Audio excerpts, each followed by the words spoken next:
Hello friends, welcome to StatPro. This is Module 3, Episode 3. So आज के इस module में हम दो नए टूल सीखने जा रहे हैं। ये वीडियो बेसिकली एक्सटेंशन है प्रीवियस वीडियो का, जिसमें हमने एडवांस टूल की सीरीज स्टार्ट की थी StatPro की। सो आज के दो जो इम्पोर्टेंट टूल होने वाले हैं, फर्स्ट है फुल मोमेंट रिलीज और पार्शियल मोमेंट रिलीज, सेकेंड है मेंबर ऑफसेट का। तो आइए वन बाय वन देखते हैं किस तरीके से फुल मोमेंट रिलीज को हम अप्लाई करते हैं StatPro में, और दूसरा हम देखेंगे मेंबर ऑफसेट का। सो मूविंग टू StatPro, यहाँ पर मैंने ऑलरेडी एक सिंपल फ्रेम ड्रॉ कर रखा है। इस सिंपल फ्रेम में ground floor plus first floor plus second floor है। देन फर्स्ट फ्लोर पे एक सेकेंडरी बीम, जैसा कि आप देख पा रहे होंगे, इन दोनों प्राइमरी बीम के ऊपर रेस्ट कर रही है। ये यहाँ पर हम एक पार्टीशन वॉल ड्रॉ किए हैं। सो यहाँ पर मैंने कुछ सपोर्ट्स भी लगाए हैं। लोड्स आप ऑलरेडी देख रहे होंगे, रिजिड सपोर्ट्स हैं, और कुछ जो लोड्स हैं इस प्राइमरी बीम पे, साथ ही साथ सेकेंडरी बीम पे, वो कैसे हैं उसे देख लेते हैं। So moving to loading, then move to load case detail. मैंने डेड लोड ही केवल अप्लाई किया है। डेड लोड के अंदर सबसे पहला लोड है जो सेल्फ वेट है, जो कि एंटायर स्ट्रक्चर पे एक्ट कर रहा है। देन सेकेंड है यूनिफॉर्मली डिस्ट्रीब्यूटेड लोड, -5 इंटेंसिटी है इसकी, और ये जो ब्लू कलर का आप लोड देख पा रहे होंगे प्राइमरी वॉल पे, फर्स्ट फ्लोर पे चारों तरफ लग रहा है, चारों वॉल्स पे। एंड देन जो सेकेंड हमारा लोड है वो है यूनिफॉर्मली डिस्ट्रीब्यूटेड लोड -2.5 किलोमीटर का, जो कि हमारा सेकेंडरी बीम के ऊपर लग रहा है। आप ब्लू कलर का लोड देख पा रहे होंगे। सो इस तरीके से हमने अपने स्ट्रक्चर के ऊपर केवल इतनी सी लोडिंग की रखी है। बेसिकली हमारा मोटो है इस ट्यूटोरियल का ये समझना कि इस तरीके से हम फुल मोमेंट रिलीज या पार्शियल मोमेंट रिलीज करते हैं। सो वो समझने से पहले आइए जान लेते हैं कि हमें फुल मोमेंट रिलीज की जरूरत ही क्यों पड़ती है। तो जैसा कि आप देख पा रहे होंगे, इस प्राइमरी बीम के ऊपर ये सेकेंडरी बीम रेस्ट कर रही है। सो मैं थोड़ा सा ड्राइंग बनाता हूँ। Okay, so this is our secondary beam and this is our primary beam. So मैं इसे अलग से यहाँ पर ड्रॉ करके दिखाता हूँ, इसके ऊपर मोमेंट किस तरीके से लग रहा होगा।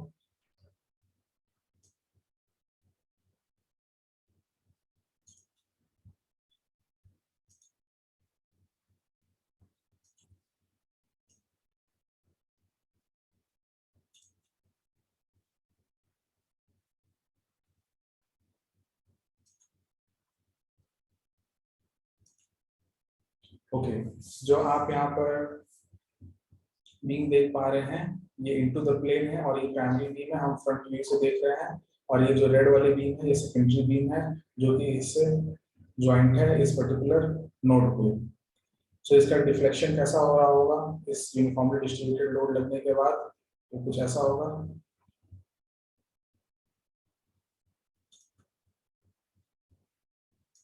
मैं थोड़ा सा हाईली डिस्टॉर्टेड स्ट्रक्चर बना रहा हूँ। ओके, नाउ आप जैसे आप देख पा रहे होंगे, इस सेकेंडरी बीम के अंदर जो मोमेंट आ रहा है वो क्रिएट कर रहा है एक टॉर्शन का इफेक्ट प्राइमरी बीम के अंदर। सो टॉर्शन के इफेक्ट को कम करने के लिए या मिनिमाइज करने के लिए हम यहाँ पर रिबार्स कुछ इस तरीके से प्रोवाइड करते हैं जिससे कि टॉर्शन कम हो जाए प्राइमरी बीम के अंदर।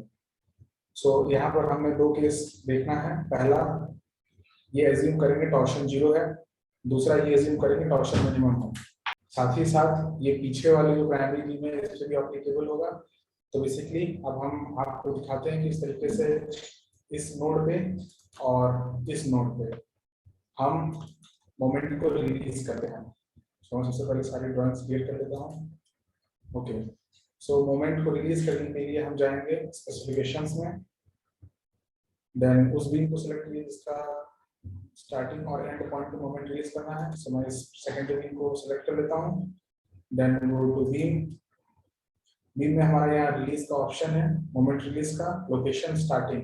लोकेशन का मतलब, जैसे कि मैं इसे क्लोज करता हूँ, आप देख पा रहे होंगे यहाँ पर ग्रीन कलर का स्टार्टिंग में हमें इंडिकेशन दिख रहा है, और जो सेकंड इंडिकेशन है हमारा राइट साइड में वो ब्लू कलर का है। सो ब्लू कलर मीन्स हमारा एंडिंग है बीम का, और जो ग्रीन कलर है वो ओरिजिन है बीम का। सो इसे सेलेक्ट कर लेते हैं, then go to beam, then location starting हो जाएगा हमारा, रिलीज टाइप पार्शियल मोमेंट या कंप्लीट रिलीज। सो अभी सबसे पहले हम कंप्लीट रिलीज करेंगे, फिर नेक्स्ट टाइम हम पार्शियल रिलीज भी देखेंगे। कंप्लीट रिलीज को सिलेक्ट करने के बाद then go to release, then go to MZ. हम जेड डायरेक्शन है मोमेंट को रिलीज करना चाहते हैं, सो दैट की प्राइमरी मूवमेंट ऑप्शन ना आए। Then click on add, now again go to beam, click on end, click on mz, okay, this is mz, click on add, now start mz in mz। हमने define कर दिया, उसे assign करना होगा। Assign करने से पहले आइए देख लेते हैं इन दोनों पॉइंट्स पे बेंडिंग मोमेंट क्या है, फिर हम कंपेयर करेंगे असाइन करने के बाद। उसके लिए go to analysis and design, then click on analysis command, then add it, then click on close, click on run analysis, save it.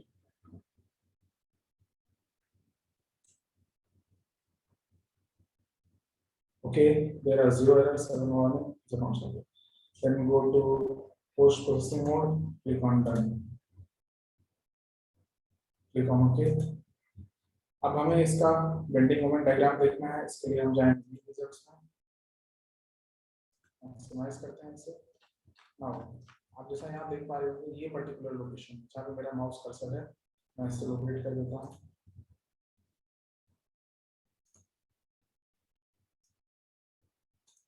यहाँ पर बेंडिंग मोमेंट की सर्टेन वैल्यू है, कुछ न कुछ वैल्यू है, और साथ ही साथ इस पर्टिकुलर एंड पे भी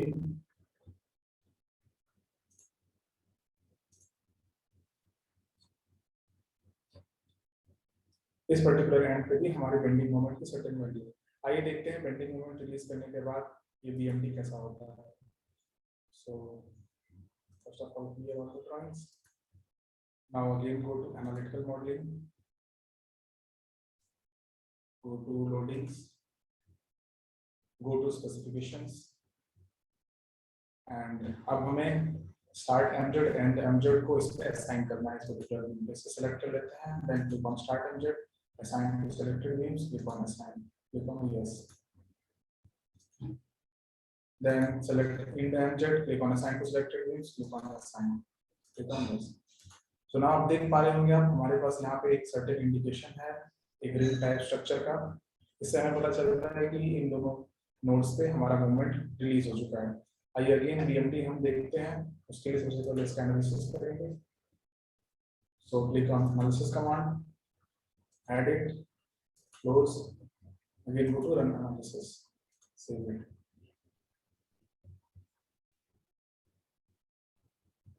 Okay, so go to post processing mode, click on done। आइए फिर से इसका बेंडिंग मोमेंट डायग्राम देखते हैं, click on OK, go to beam results, maximize it, okay। तो जैसे आप इन दोनों प्लेस पे देख पा रहे होंगे, यहाँ पे और यहाँ पे हमारा एंड्स पे बेंडिंग मोमेंट 0 हो चुका है, सो बेंडिंग मोमेंट रिलीज हो गया है। तो आई होप आपको कंप्लीट बेंडिंग मोमेंट रिलीज करना समझ में आ गया होगा। आइए हम देखते हैं किस तरीके से पार्शियल मोमेंट रिलीज करना है, यानी कि ये मोमेंट यहाँ पे 0 नहीं होगा, सर्टेन वैल्यू होगी, लेकिन वो वैल्यू हमारी कंप्लीट वैल्यू से कुछ न कुछ जो कम होगी, यानी वो परसेंट में सपोज 30% बेंडिंग मोमेंट रिलीज करना है, 70% रिलीज करना है, एक्सेट्रा। जो हमारा रियल स्ट्रक्चर होता है उसमें कंप्लीट 100% बेंडिंग मोमेंट रिलीज नहीं होता है, वो पार्शियल मोमेंट रिलीज ही होता है। सो जब भी हम एक स्ट्रक्चर को ऑटोकैड में ड्रॉ करते हैं, मोमेंट रिलीज का ही यूज करते हैं। कंप्लीट बेंडिंग मोमेंट रिलीज करने के लिए हम सपोज पिन स्ट्रक्चर है, तो उस जगह पे हम इस फंक्शन का यूज कर सकते हैं। ओके, अब आइए देखते हैं किस तरीके से हम पार्शियल रिलीज को अप्लाई करेंगे।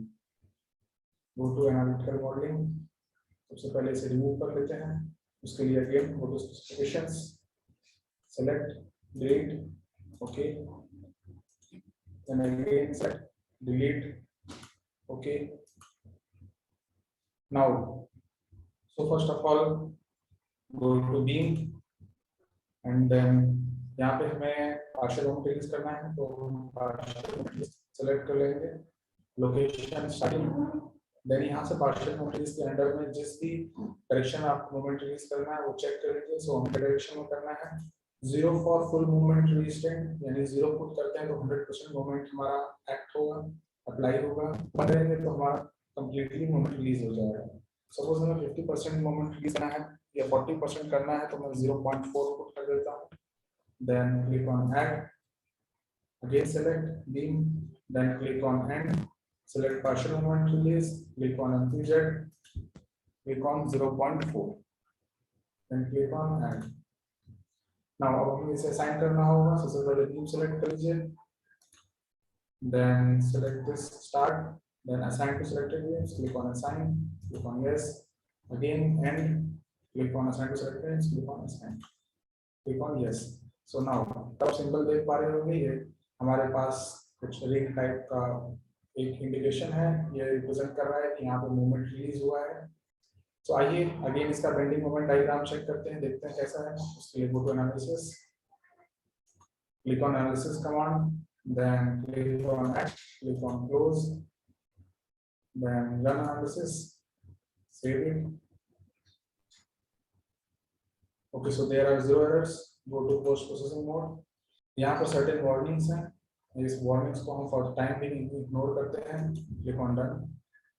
ओके, हमने डेड लोड ले रखा है इसलिए click on okay. Go to view results, zoom it. Okay, अब आप देख पा रहे होंगे यहाँ पर अगेन जो हमारा मोमेंट है वो सर्टेन अमाउंट से रिलीज हो चुका है। एक्चुअली अगर हम वैल्यूज से चेक करें वो ज़्यादा बेटर होगा। ओके, सो मैं इसे क्लियर कर लेता हूँ। आइए हम इसकी वैल्यूज को देखते हैं। उसके लिए हम क्या करें, एनोटेट पे क्लिक करिए, then go to view results, click on bending, click on ends and click on annotate. Okay, so जो हमारी अभी बेंडिंग की वैल्यू आ रही है वो आ रही है 13.309।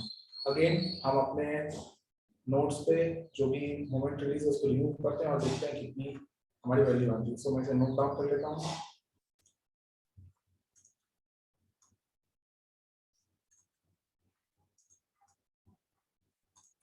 सो 13.3। आइए हम चलते हैं analytical modelling, then go to specifications. ये इन दोनों को डिलीट कर देते हैं।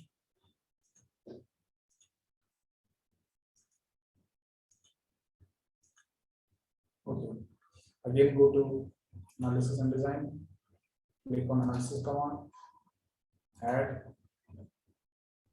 Close, run analysis, save it.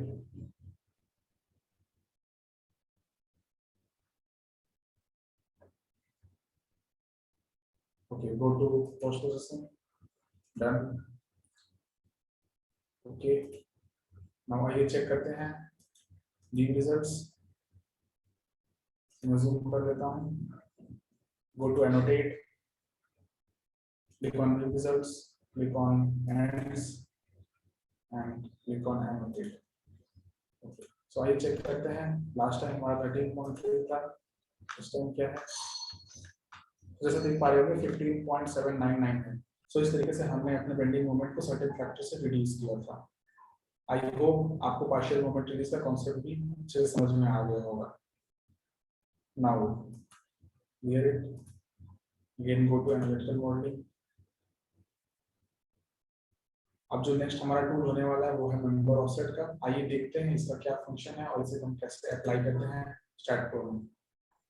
So member offset को जान देते हैं कि आखिर इस स्ट्रक्चर में क्या इशू है और किस इशू को रिजॉल्व करने के लिए हम कर रहे हैं। सो मैं आपको एक पर्टिकुलर नोड को जूम करके दिखाना चाहूँगा। उसके लिए सबसे पहले हम जाएंगे व्यू में, then click on 3D rendering. Then suppose हम इस पर्टिकुलर नोड को देख सकते हैं।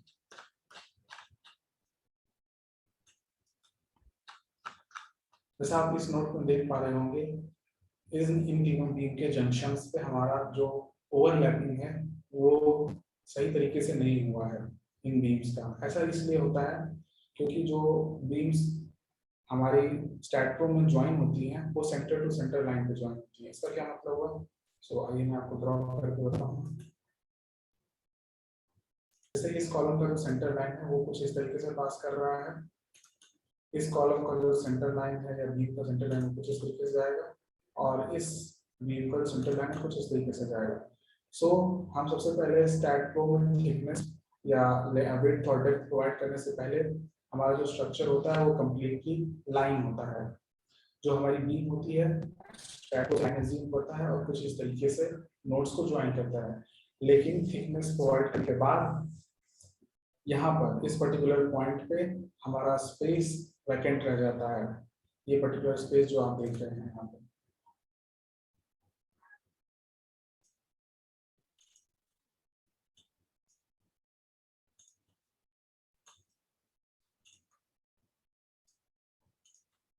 आई होप आपको ये विजिबल होगा। सो इस स्पेस को किस तरीके से फिल करते हैं, सो उसको फिल करने के लिए ही हम मेंबर ऑफसेट करते हैं। अगर प्रैक्टिकली हम अपने स्ट्रक्चर में कॉलम को इस तरीके से बनाएं तो हर कॉलम के एंड्स पे जो हमारा शेयर होगा और मोमेंट बहुत ही ज्यादा लगेगा, जिसकी वजह से वो फेलियर हो सकता है, और प्रैक्टिकली ये पॉसिबल नहीं है। हम डिजाइन में प्रैक्टिकल यूज में ऐसा नहीं करते हैं। सो इसको फिलअप करने के लिए हम मेंबर ऑफसेट ऑप्शन का या टूल का यूज करते हैं। तो आइए देखते हैं किस तरीके से मेंबर ऑफसेट टूल की हेल्प से हम इस कॉलम को फिलअप कर सकते हैं। Okay, for that go to specifications, then go to beam, then click on offset. देन हमारी जो लोकेशन है वो हमें देखना पड़ेगा आगे, तो उसे क्लोज करिए और सबसे पहले लोकेशन चेक करिए। सो ये हमारा सपोज ये जो हमारा बीम है इस बीम को हमें एक्सटेंड करना पड़ेगा, मतलब बढ़ाना पड़ेगा टुवर्ड्स द -x, और कितनी लेंथ हमें इंक्रीज करनी पड़ेगी? सो हमें हाफ ऑफ दिस विड्थ यानी 0.125 मिलीमीटर हमें इंक्रीज करना पड़ेगा लेफ्ट की डायरेक्शन में इस गैप को कवर करने के लिए। So again click on beam, go to offset, click on end, then put value -0.15। तो इसका क्या इफेक्ट होगा हम देखते हैं। Click on add. नाउ अब हमें इसे असाइन करना होगा, तो select this beam, click on this end click on assign to selected beams, click on assign, click on yes. Now आइए हम देखते हैं इसका क्या इफेक्ट हुआ है। So go to view, go to 3D rendering. Now आपके साथ ये एंड को देख पा रहे होंगे। इस पर्टिकुलर बीम में